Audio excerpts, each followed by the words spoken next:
Hola amigos, buenas tardes. Estamos en la sede europea de Naciones Unidas aquí en Ginebra y tenemos el gusto de entrevistar al abogado argentino Guido Croxatto, que ha venido a esta ciudad porque se está ocupando de dirigir la defensa del expresidente peruano Pedro Castillo, que está en prisión en Perú. Entonces, Guido, buenas tardes. Quería preguntarte por qué razón estás aquí, cuáles son los organismos que has venido a ver, porque hay evidentemente una violación supuesta de los derechos de Pedro Castillo y cómo vos estás de alguna manera llevando adelante el caso. Bueno, nosotros en el equipo jurídico que estoy encabezando para defender los derechos civiles, procesales y políticos de Pedro Castillo entendemos que hay una violación muy grave al debido proceso en la vacancia, con lo cual la destitución es ilegítima y la prisión es arbitraria. Como las instancias internas están viciadas, cuando no concluidas, el único ámbito confiable que le queda a la defensa del presidente, diría yo, Pedro Castillo, porque está mal destituido, es el ámbito internacional. Y dentro del ámbito internacional, el más prestigioso es este donde estamos ahora, ¿no? Las Naciones Unidas. Nosotros presentamos hace poco más de una semana con Zaffaroni una medida provisional ante el Comité de Derechos Humanos denunciando la arbitrariedad de la prisión y de la destitución de Castillo y cómo esto origina, tanto en él como en sus electores, daños irreparables y una violación a derechos que están en el Pacto de Derechos Civiles y Políticos, ¿no? Bien, para que los que nos están siguiendo sepan, el Comité de Derechos Humanos vigila el cumplimiento del Pacto de Derechos Civiles y Políticos de Naciones Unidas, uno de los dos pactos fundadores del sistema de Naciones Unidas, que está todo bien organizado aquí en este organigrama, y allí, digamos, los estados tienen que pasar exámenes cada 5 o 6 años de que están cumpliendo el pacto, pero además, si aceptan un protocolo facultativo específico, pueden venir las personas que han sufrido violaciones de alguno de los principios del pacto y que no han encontrado justicia en sus países de origen, pueden venir aquí y traer el caso. Ese caso es examinado por el comité, que son 18 expertos elegidos por el voto secreto de los países que han ratificado el pacto, que no son funcionarios de la ONU, que solamente les cubren viáticos, o sea que son independientes y actúan en base a su conciencia.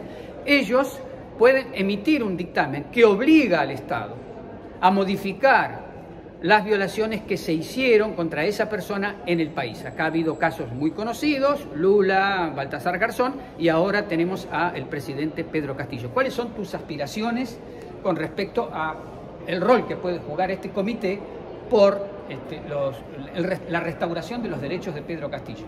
Bueno, es una pregunta muy precisa.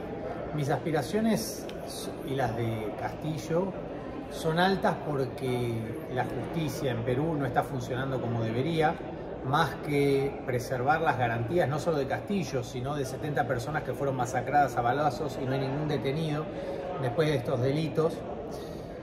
No encuentran eco en los palacios de tribunales, es decir, que los guardianes de la Constitución y de la justicia en el Perú no se encuentran, con lo cual toda nuestra confianza está depositada en el ámbito internacional y dentro del ámbito internacional, sobre todo en las Naciones Unidas, y como vos decías, por su propia dinámica, por su propia integración, por la composición independiente de muchos de los relatores y de los que no son funcionarios pero integran los distintos comités, nos permite a nosotros pensar que va a haber imparcialidad.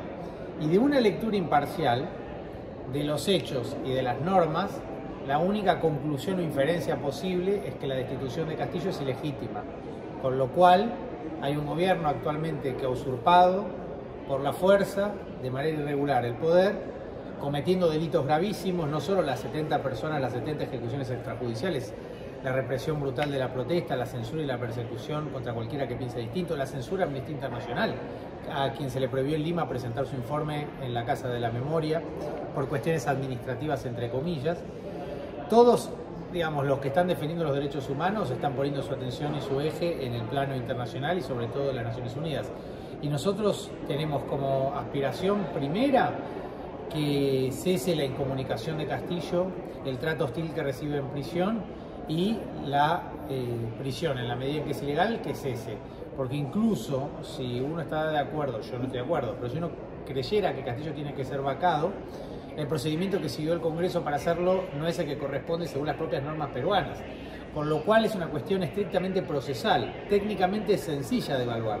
La cuestión o la situación política es compleja, pero si uno analiza el debido proceso, se da cuenta rápidamente que se violaron muchas normas en la destitución. En la red de cooperativas Fedecases, creemos en ideas como las de Nelson, que quería crecer su flota de lanchas y juntos cooperamos para hacerlo realidad. Tenemos soluciones para cada proyecto que te propongas. Cuentas de ahorro, líneas de créditos y remesas familiares, pago de servicios y seguros para todos. Asóciate con los que creen en ti. Red de Cooperativas Fedecases. Ser dueño es lo tuyo. ¿Cuáles, por ejemplo, cuáles son los derechos que se han violado en el caso de Castillo que se puedan enumerar aquí para las personas que nos están siguiendo? Bueno, el más sencillo es el derecho a defenderse, que lo tiene cualquier ciudadano y también, por supuesto, un presidente. Castillo es destituido antes de que se le retire la inmunidad, lo cual viola normas básicas de derecho internacional público y de derecho interno peruano. El propio Congreso lo reconoce. Castillo es vacado, es detenido por su propia custodia y supuesta flagrancia, aunque la flagrancia o cuasi flagrancia es una figura que no se correspondía con lo que estaba pasando, porque Castillo estaba en un auto con su familia llevando a sus hijas a la Embajada de México, es decir, que tampoco se configura la flagrancia. La flagrancia a su vez se la atribuyen por supuestos delitos de rebelión y de conspiración, pero si uno lee el Código Penal peruano, ninguno de esos delitos se configuró, con lo cual la flagrancia fue una excusa de los jueces para justificar una detención que era ilegal, sin respetar el debido proceso ante el Congreso, como hubiera correspondido, por ejemplo, como te decía, con la moción que no tuvo los votos necesarios, porque debían ser 104 y juntaron 101, y a su vez con el derecho al antejuicio político que tiene cualquier presidente antes de que se le retire la inmunidad, lo cual es importante no solo para él, sino para la democracia y para los derechos políticos de sus electores, que haya un escrutinio público de estos procesos. Acá lo que hubo fue una vacancia express, mal instrumentada, inconstitucional, ilegítima, de un presidente. ¿Por qué? Porque políticamente pensaron que no iba a haber una reacción muy fuerte de parte de la ciudadanía, pero la hubo y por eso hay 70 personas que fueron asesinadas, producto de estas protestas posteriores a la destitución irregular de Castillo. El proceso puede ser un poco largo porque el comité tiene que referirse al Estado, tiene que darle un informe al Estado para que el Estado reaccione ante vuestra denuncia, lleva tiempo, pero ustedes pueden pedir alguna medida urgente, como por ejemplo, no sé cómo se la denomina, de que ese procedimiento que existe en Perú se haga o se continúe con Castillo libre. Claro. ¿Cómo se llama eso? Porque eso puede actuar rápidamente. Eso es lo que nosotros le pedimos hace 10 días al Comité de Derechos Humanos en esta solicitud de medida provisional, en la que le pedimos que en la medida en que fue arbitrario el proceso de destitución y es irregular la destitución, lo que pedimos es la liberación inmediata del presidente Castillo y técnicamente o procesalmente o jurídicamente lo que corresponde es su restitución, incluso si uno lo quiere vacar, como te decía antes, lo tienen que hacer conforme a derecho. Con lo cual a mí como abogado no se me ocurre otra alternativa técnica más que reponerlo y en todo caso abrir un proceso acorde a la Constitución, que existe en la Constitución peruana. El problema es que el Congreso peruano no lo respetó. Este es el problema. Con lo cual a Castillo le dieron efectivamente un golpe de Estado porque la manera en que lo destituyeron es ilegítima.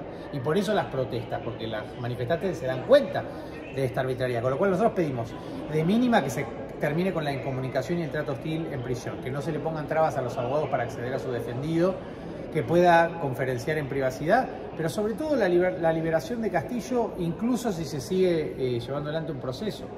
Bueno, además de este trámite, que es una novedad, que es ante un órgano colectivo de 18 expertos, hubo también reacciones de lo que se llaman relatores especiales, aquí, sí, o grupos de trabajo, que están compuestos por varios relatores especiales cuando la problemática es muy grande, como es el caso de la detención arbitraria. Uno de esos grupos de trabajo es justamente el de la detención arbitraria, que ha enviado una comunicación pidiendo, supongo yo, porque esos documentos no son públicos, digamos, pero también está, creo que la Relatoría de Pueblos Indígenas, que Exacto. ha sido contactada, no sé si hay alguna otra. Sí, eso está en marcha también. Sí, mañana y que no son contradictorios, ni anula un trámite, anula el otro. No, son complementarios porque en definitiva tienen ejes diferentes.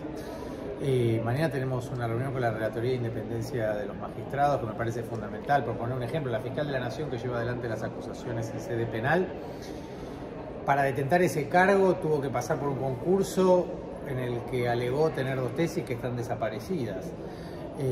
Cuando nosotros fuimos con Zaffaroni a ver a Castillo a prisión, el INPE no lo dejó entrar, pese a que es un ex juez de la Corte Interamericana, uno de los penalistas más reconocidos del mundo, porque no tenía encima su carnet de abogado. Si uno usara el mismo criterio, la fiscal de la Nación tendría que dimitir de su cargo, porque mintió en el concurso en el cual ganó, con 2 tesis que no aparecen. Y después tuvimos una reunión hace 2 días por Zoom con el relator, con uno de los relatores que ahora está, creo que es el de Libertad de Asociaciones Civiles, que ahora está actualmente en Lima. Está en Lima y va a ir a Cusco, a Juliaca, a Puno. ¿Y va a verlo a Castillo en prisión? Sí, lo quiere ir a ver a prisión, exactamente. Ahora, en la semana pasada hubo una diputada alemana que no pudo entrar. Intentó verlo a Castillo y no la dejaron. Bien. ¿Tenés algo más para agregar sobre tu tarea, digamos, de acá hacia adelante? Porque acabas de llegar hace pocas horas y te vas a quedar trabajando sobre este tema. ¿Cuáles son las tareas que tenés pendientes vinculadas con Ginebra y los órganos que hay aquí? Lo más importante es ver al alto comisionado y a la relatora de independencia judicial para que se interioricen, como ya hicimos con otros relatores, sobre la cantidad de arbitrariedades que se están cometiendo en el Perú, porque es muy difícil decir que en Perú hoy hay una democracia. Ya no hay una democracia. Y esto tiene que ver no solo con el caso Castillo, que es el más flagrante, sino con la violación de los derechos políticos de sus electores también. Porque hay algo que se menciona poco, pero es importante. El gobierno de Boluarte, que usurpa el poder, además hace un cambio radical de política pública, con lo cual está, de alguna manera, fraguando la voluntad de los electores, porque ella era la vicepresidenta de Castillo, pero luego del golpe contra Castillo, y esto avala la tesis del golpe contra Castillo, no continúa con las políticas para las cuales fue elegida. Las revierte radicalmente, asociándose con el fujimorismo, que siempre quiso destituir a Castillo, incluso no lo querían dejar asumir, impugnando los votos de los indígenas que tuvieron que protestar en Lima 45 días para que reconocieran sus votos legítimos. Con lo cual, por eso vinimos al Comité de Derechos Humanos a alegar también esta segunda violación de derechos civiles y políticos, no solo los de Castillo, sino los derechos políticos de los electores que no están siendo representados por una persona que luego del golpe contra Castillo cambia de eje absolutamente. Bien. Guido Croxatto, muchas gracias. Desde Ginebra les transmitió Juan Gasparini.